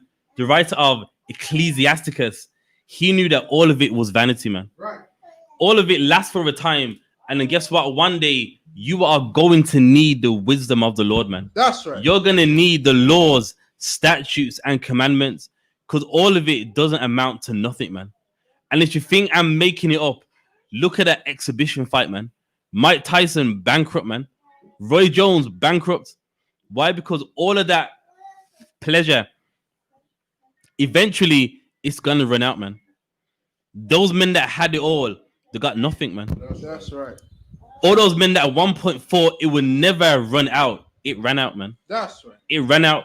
All the money they was wasting, one day they're wishing, you know what? I wish I never done that, man. Right. I wish I never just brought that car. I wish I didn't do all those dumb things that I did. And now they wish they had all of it, man. Right. Why? Because when you give a life unto vanity, it's going to hurt you, man. That's right. When you give your life just to get a belt, which is vanity, it's going to hurt you one day, man. It's going to hurt you when, guess what? You gave your life for a belt, and now you got nothing, man. You gave your life. You took some shots in the face, man, some blows that would knock the average man out, and now you got nothing, man. In your mind, you're like, I'm getting up, man. I'm going to be champion. He can't break me. And now you got nothing, man. That's right. You gave your life to fight in a ring, and now you got nothing, man. You're retired, and you got nothing. And guess what? In the Bible, it says vanity brings nothing, man. That's right. If you can't hurt each other, and there's no, like, what's the purpose of the fight then? Why? Because they're bankrupt, man. They need the money. Yeah, it's all about money. You know what I mean? In the contract they had, the rules were ridiculous, that they can't knock each other down. They can't knock each other out. So, like, what are we doing? I thought it's boxing, you know, but guess what? You know what I mean? They don't care about that. They need the money, man. You know what I mean? If you're boxing at 51 years old, then guess what? That's a cry for help, man. Right. If you're willing to get back in the ring at 51 years old, that is a cry for help. And what's the point of this? That vanity doesn't bring nothing, man. That's right. You had your life, and you thought you was gonna save that life, and you ended up losing that life, man. That's right. You thought you had it, man, and now you ain't got nothing, man. Right. You know what I mean? I've heard them boxers. I'm willing to die in the ring. I'm gonna lay it all on the line for what, man?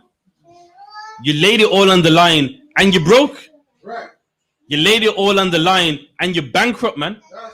We showed you that all vanity, it doesn't lead to nothing, man. Right. Read on.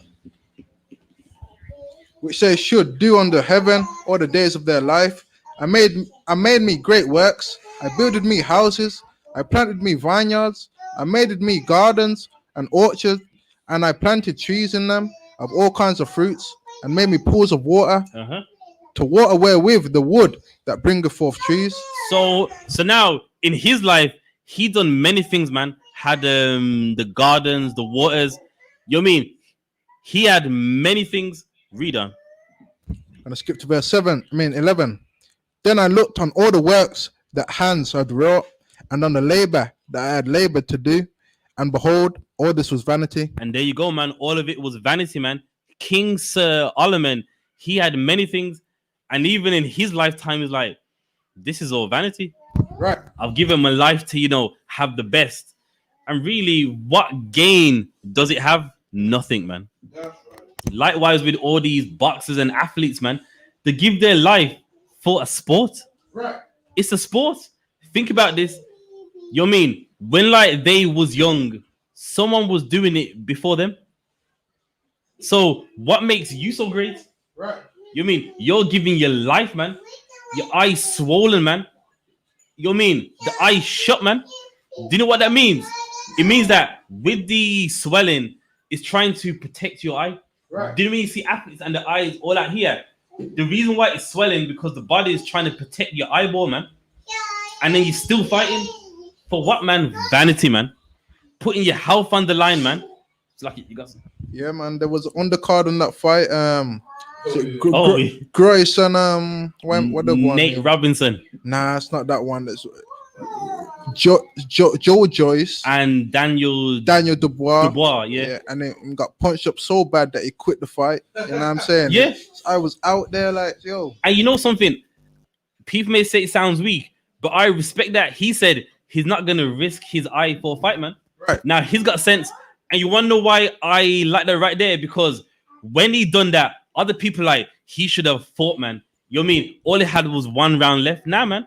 He knows once it's done, he needs his eyes, man. He needs his eyes. He's not dumb. And you know what pissed me off? One fighter who he done the same thing over his big toe, man. What's that guy? David Hay. With David Hay, his toe was hurting him, man. And he was whinging. And he had the nerve to write about him. You know what I mean? Me personally, I would have fought on. Says the man that was complaining about his big toe, man. Right. He lost the fight over his toe, about my toe was hurting. And then it took him a picture. And me personally, his toe looked fine. Right. It wasn't swollen. There wasn't nothing wrong with it. I had the nerve to talk about a man whose eye was coming out of his head, man. You know what I mean? He's smart, man. He took that knee and knew, listen, I'm not losing my eye, man. Right. There's going to be a life after boxing. And guess what? You know what I mean? He's not in here, but he has the common sense that there is a life after boxing. That's right. He's not losing his eye to win now and then basically 10 years down the line be told that he's blind in his right eye, man. Right. Daniel Dubois, so I'm probably pronouncing it wrong. He's got common sense, man. Right. You know what I mean? Ignore what everyone says. And I don't want to divert, but I like while he said, he says, guess what? I'm away on my eye, and that's what I'm going to be back, man. Right. And I respect that, man. Reader. Then I looked on all the works that my hands had wrought, and on all the labor that I had labored to do, and behold, all this was vanity. And there you go, man. This is something that Mike Tyson and Roy Jones need to read, man. They gave their life to sports. They gave their life to boxing. And behold, all of it was vanity, man. Right. Who cares about them? I'm talking about in the world of boxing, man. Now there's new heavyweights, man. Tyson, Fury, Deontay Wilder.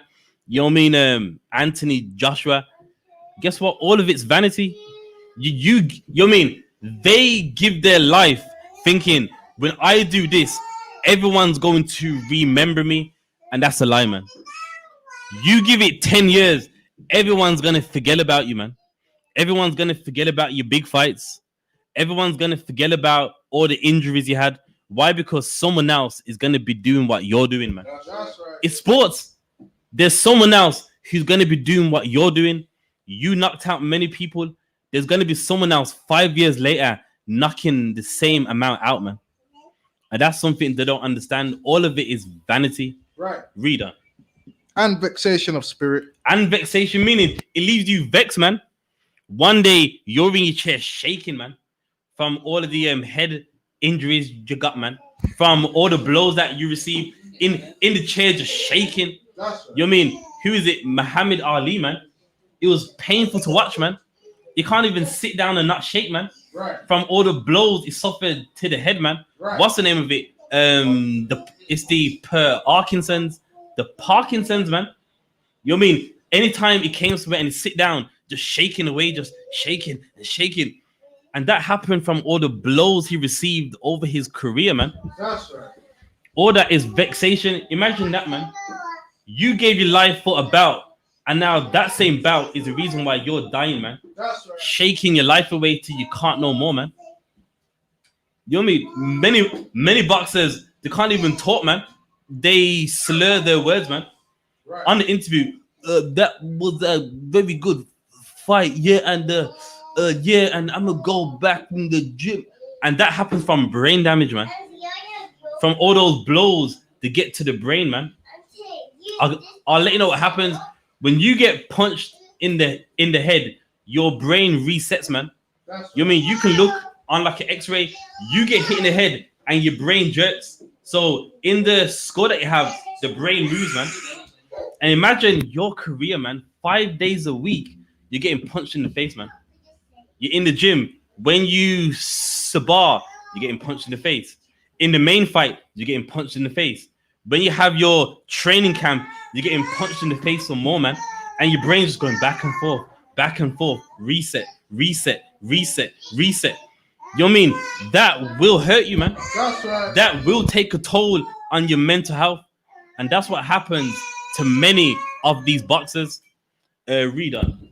And there was no profit under the sun. And there was what? And there was no profit under the sun. And there was no profit under the sun, meaning what? There was no gain, man. That's right. There was no benefit. There was no benefit after all their labors. And what does that let us know about our athletes? What they're doing is not respected, man. Right. What they're doing is not respectable. Why? Because all they're doing is distracting themselves, one, and they're distracting other people, man. We looked up the etymology of the word support, and it means to divert. So meaning, if your mind's on something, that sport will divert you onto something else, man. Right. It gets your mind off life, and that's the problem. And guess what? All of it is vanity. All of it has no profit, man. Mike Tyson gave his life to boxing, man. Got beat black and blue by Evander Holyfield, man. What's the other guy? Enox Lewis. You mean beat Mike Tyson up, man? And then what now, man? He's got nothing to show for it, man. Right. You know what I mean? Roy Jones, man, gave his life in the ring, man, and now's got nothing to show for it. All of it is vanity and doesn't profit nothing. Reader. And I turn myself to behold wisdom and madness and folly. For what can the man do that cometh after the king? Even that which hath been already done. And there you go. So he's saying, what can you do after me, man? Meaning, if we think, he's wrong, you should listen to that king, man. Right. Remember, he's a king. He has it all. And even he's saying, listen, in this life, a lot of what we think is something, it is folly, man. That's right. Risking your life in the ring, talking about, listen, I'm not leaving this ring till I'm not leaving this ring till I die, man. If you want this belt, you gotta come kill me. You know what I mean? That's right. They say many things, man. If you want this belt, listen, my life's on the line. And all of it is vanity, man. And King Solomon, he understood this. He understood there comes a point in your life where you are going to look back and go, listen, I gave my life for nothing, man. I gave my life to something that can't even help me. And you know what I mean? Although many people watch the fight, it's not a sin to watch that fight. But listen, one thing you want to get out of that fight is this: serve the Lord, man. Right. You watched it, it was entertaining, whatever. But one thing you want to get out of that fight is, listen, if I don't serve the Lord, I'm going to be just like those men, man. I'm going to be washed up. I'm going to be giving my life to something which down the line isn't going to benefit me at all, man. That's right. Something where, I thought I had it all and now I've got nothing. Read on if you got another verse. I'm going to go to verse 12 and verse 13. It says, let us hear the conclusion of the whole matter. So now let us hear the conclusion, man. What does that mean? The result, man. The end result of the whole matter. Read on. Right. Fear God and keep his commandments. And there you go, man. That is the end of all this, man. Fear God and keep his commandments. Not risk your life for no belt. You know what I mean? Not try and die in the ring for no heavyweight belt, man. Fear God and keep his commandments. Read on. For this is the whole duty of man. For this is the whole duty of man. Meaning, men, this is your job, man. If you're an Israelite, this is your job, man, to fear God and keep his commandments, man. Not to just dedicate your life to some sport, man. That's right. Not to just give your whole life to some arena, Right. to some boxing ring, man, to some octagon. Your life is to serve the Lord and to keep his commandments. Any more on that? God shall bring every work into judgment with every secret thing, whether it be good, whether it be evil. And then, man, guess what? You will pay for everything you do, man. You will pay for everything you do in this life, whether it's good or bad. And guess what, man? You know what I mean? You're seeing them examples last week, man. Mike Tyson and Roy Jones, man. Men that done bad, they're getting paid for it, man. They're getting paid to where they're forced to do an exhibition match, man. Where they're forced to have to fight for the money, man. And these men had money. Got some questions? Question says, so the Lord became angry with Solomon for. This is Deuteronomy 17 and verse 15 to 19. King Solomon was in error and in sin. It says 1 Kings 11 and 14. I will surely tear the kingdom away from you and give it to your servant. God promised the entire kingdom of Israel to the descendants of David forever. If they only remain obedient, David reminded Solomon of this promise shortly before his death. 1 Kings chapter 2 and verse 4. Okay, now what you don't understand is that with that verse that you read, he sinned after that. In 1 Kings 11, that's where he sinned, man. So meaning at first he was doing the right thing, and then in 1 Kings 11, he started breaking the laws, man. He started serving other gods. Let's grab that in 1 Kings 11 and 1. So now, in the book of Deuteronomy, it talks about a king. Now, have in mind, one thing you don't want to do is you don't want to use Deuteronomy in the wrong way. What people like to do is the things that it speaks about. It's not saying you can't have them things. It's saying that you can't have so much to where you don't serve the Lord. Right. So in the book of Deuteronomy, in that verse, you are referencing a king can have lots of wives, just not so many wives that his heart turns from the Lord. A king can have the diamonds, the gold. He can have all those things that his heart turn not from the Lord. That is the emphasis in Deuteronomy 17. It's not saying a king can't have those things. He's saying that he can't have them up until his heart turns from the Lord. But King David had many wives. So King David had many wives, and the Lord called him a man after his own heart. There you go, man. King didn't have wives. I don't know if you've never heard that. King David, he had many wives, and his heart did not turn from the Lord, man. In the same book, before he died, he even had another wife in the bed. Before he died, he had him another wife. King David had a wife just to keep him warm. Yeah, it had a wife because when he was old, he got really cold, and he had a wife just to make sure that he was warm. Right. So of course, having lots of wives ain't a sin, because King David had many wives. Even before he died, he got him another wife. So that's not the problem. So in Deuteronomy, it's not saying you can't have many wives. It's referencing that you got so many that you're not serving the Lord no more, man. That's right. So now you went to 1 Kings, the 2nd chapter, verse 4. Let's get to 1 Kings 11 and 1. 1 Kings chapter 11 and verse 1.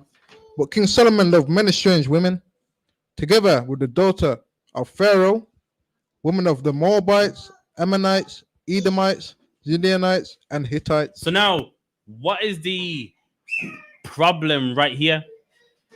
He had lots of women, but what was wrong with the women? They're of another nation. They were of other nations. That's right. So a lot of people, you see King Solomon, he had many wives. The many wives ain't the problem. He had wives of other nationalities, man, other races, which we have a law against. Right. That's the problem. That's the emphasis. Read on. Verse 2. Of the nations concerning which the Lord said unto the children of Israel. Of the nations. So now remember now, the writer of this book, he's reminding us, listen, man, he was wrong. Of the nations, we was told, read on. You shall not go into them. And we should not go into them. What does that mean? Have sex with them, man. We shouldn't go into them, other nations. Israelites must stick among Israelites, man.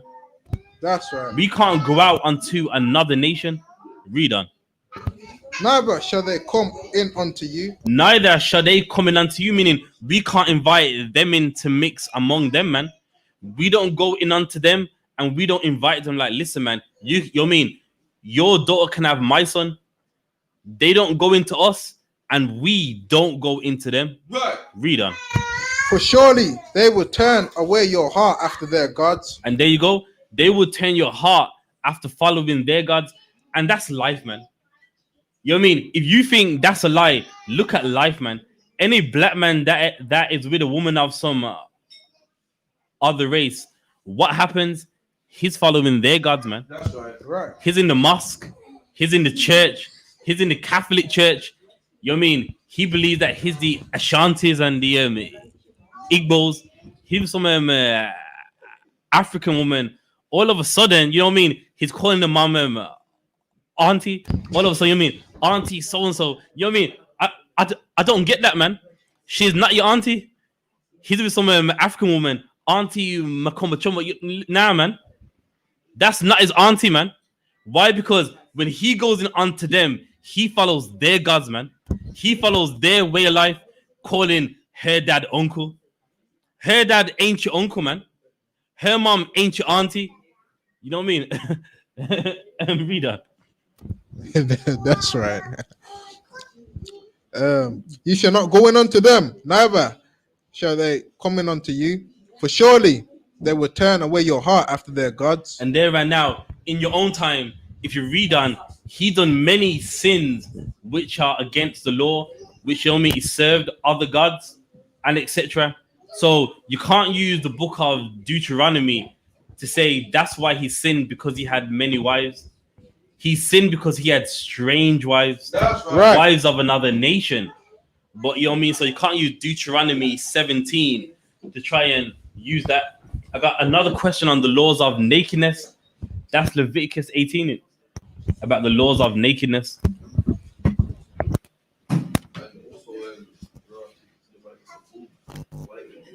I know. Someone's making some money there. I ain't seen before in my life. You know what I mean? You know, what did it say in the Bible? Open up the windows of heaven. Someone's got the windows of heaven in that wallet, baby. So kind of the Lord gave him the blessings of the windows of heaven. All right. Before we get Leviticus, let's get Genesis 9 and 18. Start with that one first. Genesis 9 and 20. And Noah began to be a husbandman, and he planted a vineyard. So now, if you look at the word her husbandman, it's a farmer. So now you know he made a vineyard, meaning it's a plot of land that, you know what I mean, you plant vine, man. You plant vinegar, you mean, or you plant things that make vinegar for wine, etc. Read on. And he drank wine and was drunken. And he drank wine and was what? Drunken. And was drunken. So now it's not a sin to drink wine, but you know what I mean, he drank so much that he got drunk. Read on. Come. And he was uncovered within his tent. And he was what? Uncovered within his tent. So meaning he was in his tent and he wasn't wearing anything, man. There was nothing to, you know what I mean, go around him. He's in his tent naked, man. There was nothing to, you know, go around him, man. And so it's like, and also too, I want to add this. You know, some people ask, well, you mean, like, why was he drinking so much? Keep this in mind, man. He lived through a flood, man. A catastrophe. Right. Imagine this. Before a flood, you had a life. And now you in an ark, a big flood. And now it's just you and your sons. You've seen something which the average man does not see, man. That's right. And because of that, he started to drink, man. And there's a name for it when someone goes through an event and they become an alcoholic, man. There is actually a name for it. If someone can look it up or something. You mean? Don't worry. All right. In your own time, you can look it up. Where someone goes through something bad in their life and they become an alcoholic, they get addicted to drinks. Read on. Come. And Ham, the father of Canaan, saw the nakedness of his father. So now Ham saw the nakedness of his dad. Read on. So now that lets you know that he was in his tent naked and drunk, man. Read on. And told his two brethren without. So now he went and told his brothers outside of the tent. Now what should he have done, man? He should have got something and wrapped him up, man. But instead he went and told them, yo, look, man, our dad is in the tent drunk and naked, man. He thought it was some joke, but it wasn't, man. Read on. And Shem and Japheth took a garment and laid it upon their shoulders. So now they took a garment and they laid it upon their shoulders. Read on. And went backward. So obviously they don't want to see their dad naked. You know what I mean? They don't want to see his hairy legs and etc. etc. So they got the garment, they put on the shoulders, and they went in the tent backwards, man. So dad, you know what I mean? So that they don't see their dad. Read on. And covered the nakedness of their father. And they covered him, man. They covered him, which means what? Seeing the nakedness of someone is not lawful, man. Right. Seeing the nakedness of someone is not right, man. Right. Or otherwise, what we're reading here, it wouldn't have been a big thing. That's right. It would have been naked, like, oh man, don't worry, man. You know what I mean? But that's not the case.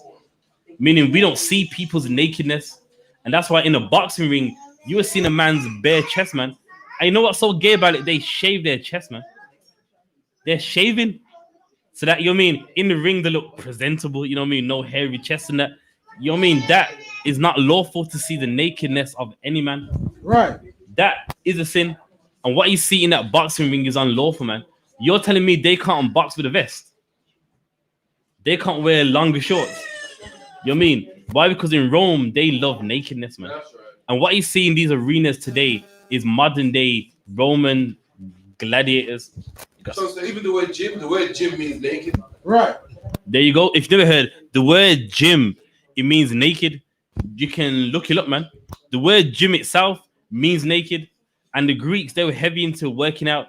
Even till this day, when you're in the gym, all of the anatomies of us, what names do they have?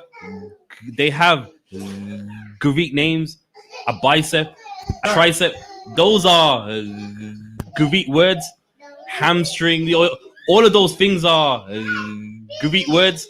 So even down that, with the culture of the gym, it is a Greek thing, man. The bicep, the tricep, what's some other ones? The delts, all of the lats, all of those are Greek words, man.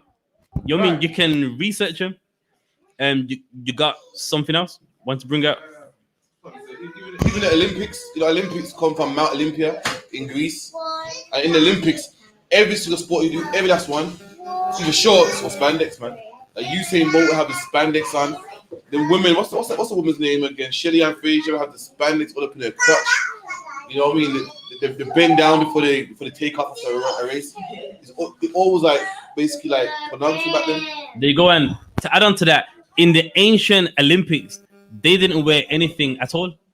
Imagine this: you are doing Olympic wrestling with a naked man, and in wrestling, some of the positions they're compromising, and he's naked. His bits are basically on your neck back as you're trying to lift him up, man, on his shoulder. So as you try, lock the hand and you got him, his sack is on your shoulders, man, as you're trying to take him down. That is ancient wrestling. In your own time on the internet, you can find it out. And they wrestled naked, not wearing nothing, man. Lifting a man up, doing the wrestling maneuvers, man. A suplex, throwing a naked man around. And that's the problem, man. And that's why in the Olympics now, they're wearing spandex. Why? Because it's next to nothing. It wouldn't be accepted now, but wearing that spandex, you are basically naked, man. It's showing all your curves, all your private parts, just with a layer of spandex, man. You know what I mean? Let's get the last scripture, 1 Corinthians 9:26.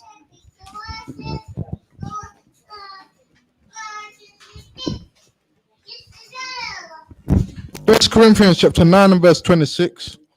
I therefore so run, not as uncertainly. Salakia.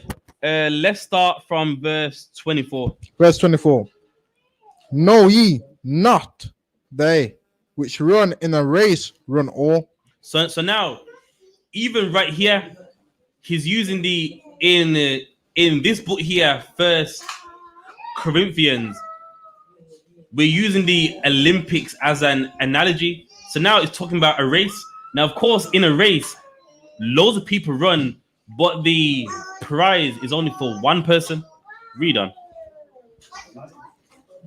But one receiveth the prize. Uh-huh. So run that ye may obtain. And let me tell you something, man. In the race of the Lord, all of us can win, man. Right. In the Olympics, one person runs and they win. But guess what? If we all serve the Lord, we can all obtain a prize, man. That's right. And that's what he was saying. It's like, look, man, in the Olympics, one person wins. You serve the Lord, all of us can win, man. That's right. We serve the Lord, every single one of us can win, man. Right. You mean in the Olympics, there can only be one? If we serve the Lord, there can be so many of us, man. Read on. And every man that striveth for the mastery is temperate in all things. Now they do it to obtain a corruptible crown. And there you go, man. In the Olympics, they obtain a corruptible crown, meaning it's a crown that it gets rusty, it catches dust. It's a crown that eventually fades away.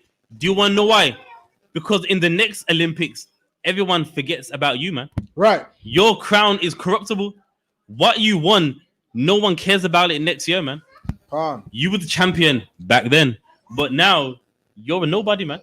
Right. Read on.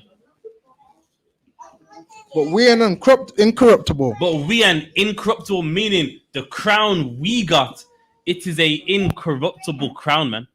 It's a crown that don't get rusty. It's a crown that no one forgets about, man. Mike Tyson, everyone's forgot about him, man. He had the belts. That's right. You mean what's the other one? Roy Jones had belts. Guess what? We serve the Lord. We don't run out of belts, man. Right. We keep the belts. Read on. I therefore so run, not as uncertainly, fight I not as one that beateth the air. So what does that part mean? So I fight, not as one that eateth the air. It's when the punching like the punching bag and thing like that, and the punching there. It's well, you're close, but in boxing, it's something they like to do in the training.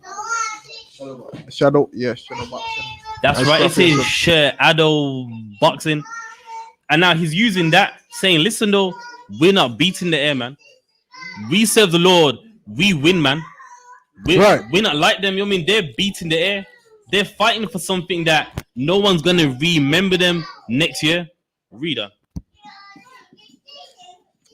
Not as one that beateth the air, but I keep under my body and bring it into subjection, lest that be in any means, when I have preached to others, I myself should be cast away. And that's heavy, man. It's saying, although I do this, I subject myself, meaning I watch what I'm doing, lest I'm saying it to someone else and I'm not doing it, man. Right. Meaning he's saying that whatever I say, I make sure that I live too, man. That's right. That's right, man. So that's the class.